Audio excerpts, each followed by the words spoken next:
An overview of the Inca Empire. The highlight of a trip to South America is undoubtedly the Inca Empire. In reality, during a trip to Peru, I worry so much about altitude sickness that, even if the guide explains things enthusiastically, I can't hear a word. Sometimes, the explanations even become a nuisance. I really wish it would be quiet, but the guide is trying to fulfill his duty, which is quite frustrating. So, I created a video to help you experience the mystery and greatness of the Inca Empire during your enriching journey.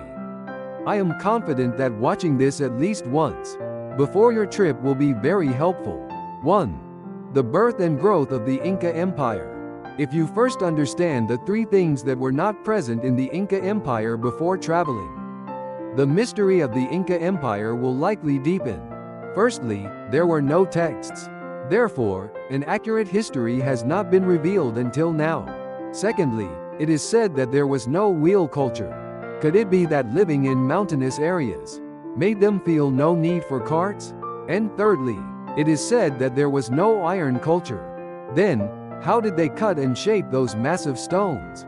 Before the Spanish invaders arrived in 1532, centered around the Pacific coast and the Andes highlands, the empire that ruled over vast territories is referred to as the Inca Empire. The term Inca is said to originally have been the name of a person, not a tribal leader. It is presumed to have been the name of a specific tribal chief, and later evolved into a term referring to the Inca dynasty itself, solidifying as the name for the entire tribe.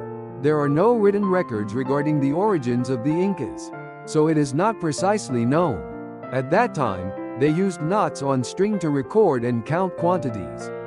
Quipu, which recorded the population by age and the number of livestock in each region using knots on strings. The record office that kept such records was called Capucamayac, N. According to the legends of these record offices, it is said that the seeds of Inca civilization sprouted in a place called Pacaractambo, about 24 kilometers from present-day Cusco, in the mid-11th century 1043. There were 8 brothers known as the Sons of the Sun, among whom Manco Capac led the tribe, conquered nearby small tribes, and moved north to settle in what is now Cusco, laying the foundation for the Inca Empire. According to materials compiled by 16th-century Spanish historians, Manco Capac was worshipped as the son of the sun, and was referred to as the first emperor of the Inca Empire. However, the period from the first to the 8th emperor is considered a legendary era among scholars, as there is little certainty regarding historical facts. The period from the 13th to the 14th century, when the Inca people ruled a limited area centered around Cusco, can be seen not as a time of significant expansion of the Inca Empire, but rather as a time of laying the groundwork. 2. The peak and expansion of the Inca Empire truly began during the reign of the 9th Emperor. Pachacuti reigned around 1438 to 1471. Through military conquests, he merged surrounding tribes and established an efficient administrative system, rapidly expanding the empire's territory. Under the rule of Pachacuti, also known as Pachacutec, the Inca Empire grew into a vast empire, encompassing territories from present-day southern Colombia in the north to central Chile in the south.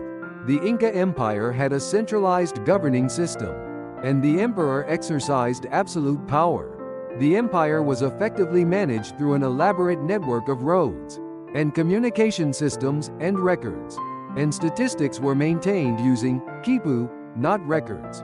Agriculture was the foundation of the Inca economy, and a variety of crops such as potatoes and corn were cultivated.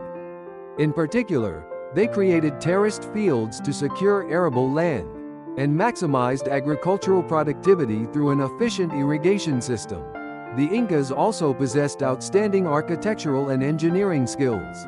The technique of precisely shaping stones to fit perfectly together without the use of adhesives remains a mystery to this day.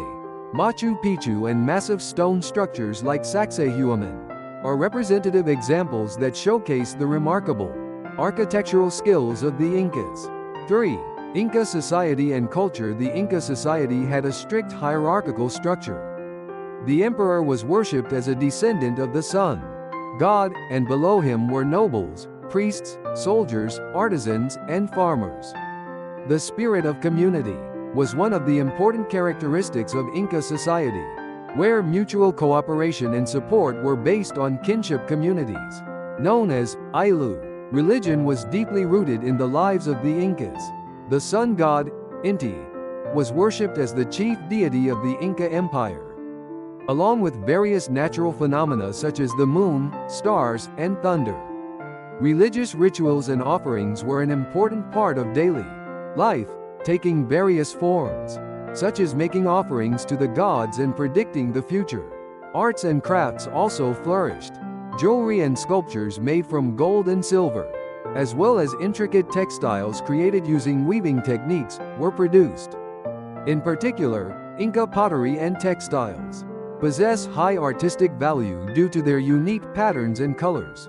I will continue to bring you good videos until the end of my trip to Peru. You know to subscribe and like, right?